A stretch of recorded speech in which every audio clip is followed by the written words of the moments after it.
France, home to the third largest Jewish community in the world. How did Jews come to live there, and what does the future hold? This is Aliyah News.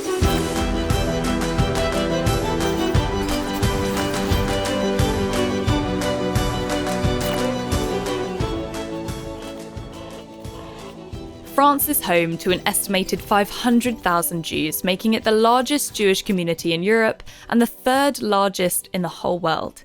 So what has bound the Jewish people to this land for centuries? The French Jewry have experienced integration and contribution to society, but also great persecution and struggle. Recent years have seen France catch international attention for the dramatic rise in antisemitism. So how are the members of the Jewish community responding?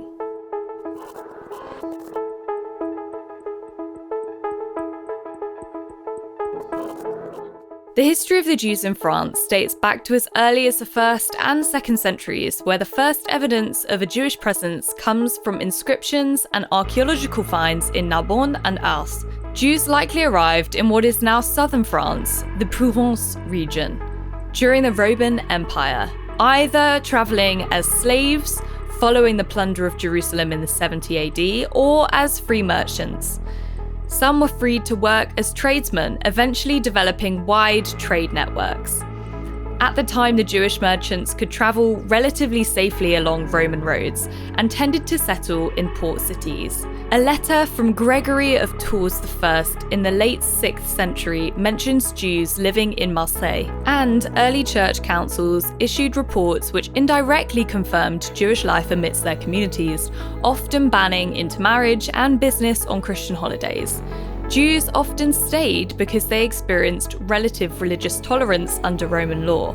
They were even legally recognized as a distinct group, and they experienced much economic opportunity to develop in money lending, craft, and trade. Jewish life continued to grow and strengthen until the Middle Ages, where the First Crusade of 1096 sparked massacres in parts of France, and anti-Semitic Jewish sentiment grew. This eventually led to the development of ghettos and enforced badge wearing.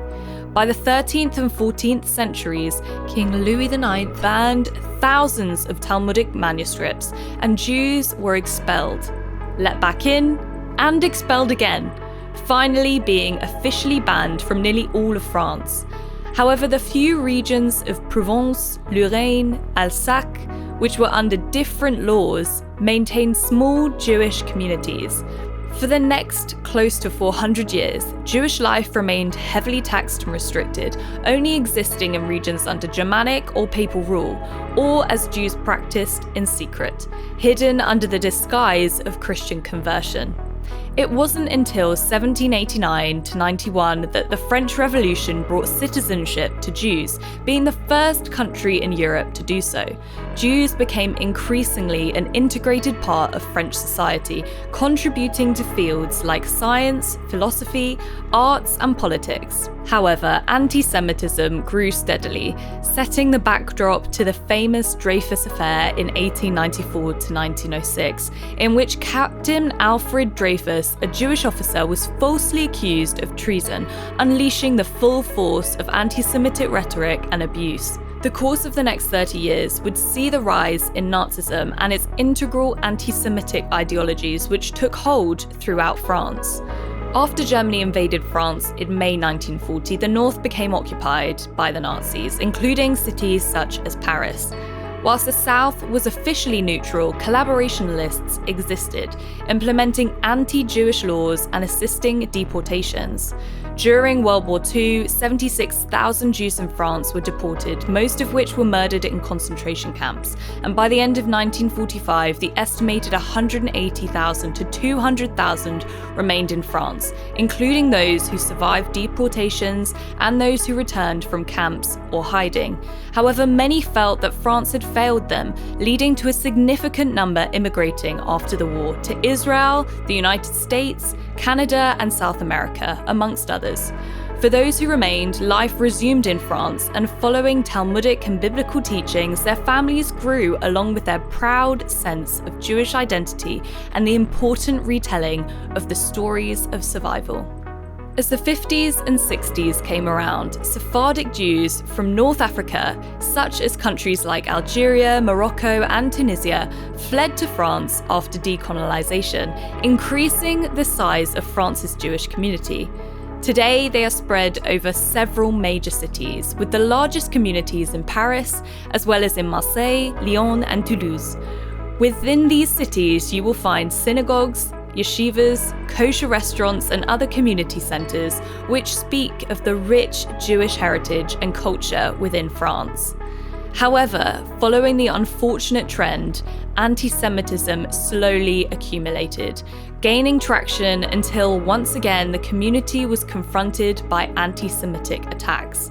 These often follow negative responses to Israeli movements in the Middle East, or simply by the permission for conspiracy theories and ancient tropes to develop unpunished.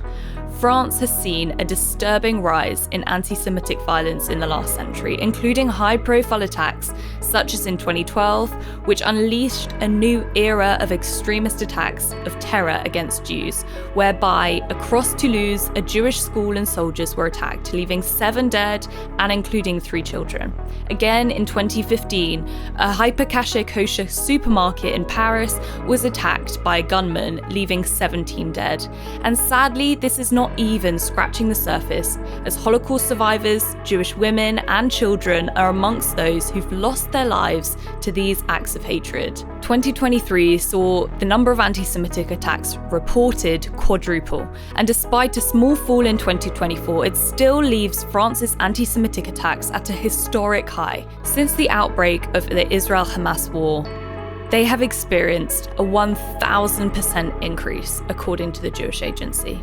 Communities across France have become more vigilant with security, employing private security forces, increasing surveillance, and other measures to protect Jewish neighborhoods, schools, and synagogues. A number of Jews have chosen to immigrate to Israel and other countries, a trend which is particularly pronounced amongst the younger generation, who see little future for them there. In 2024, 2,178 Jews immigrated from France to Israel, and whilst these numbers can seem relatively small, it's important to note the changing conversation amongst Jewish communities within France, and the notable 300% increase amongst those who have opened Aliyah applications. Our team in France has recently partnered with C4I to sponsor an Aliyah flight from Paris to Tel Aviv, helping at the airport and financially supporting those who are bravely deciding to relocate. These group flights are becoming more frequent. When in Israel, life does not always get easier. We have also been able to provide a container shipment of clothing to Israel, hoping to bless those who have needs, whether due to recent immigration, struggling to meet the high cost of living, or affected by internal displacement. We have worked with the Israeli Relief Aid, a non-for-profit organisation who organise shipments of humanitarian aid to stations all over Israel for the last 30 years. They help to reach new immigrants, homeless, unemployed, single-parent families, and the 30% of Israelis living under the poverty line. In cities such as Paris, Marseille, and Lyon, Jewish communities have been established for centuries, contributing to French society in the arts, sciences, and politics. And yet we see that for some, they are still considered outsiders and vilified for their differences. It is predicted that French Aliyah will increase in the years coming due to the rising anti-Semitism, political instability, and economic conditions. However, for those who are choosing to immigrate to Israel, they face their own challenges of reintegration into a somewhat different society and the difficulty of leaving behind the rich communities from which they come.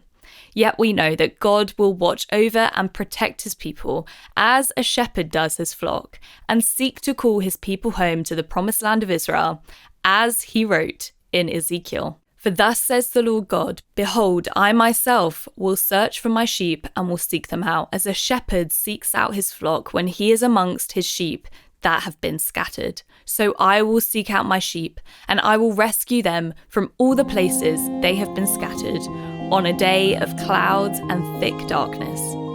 Thank you for watching, and don't forget to subscribe to the Ebenezer Operation Exodus YouTube channel and hit the notification bell. See you next time.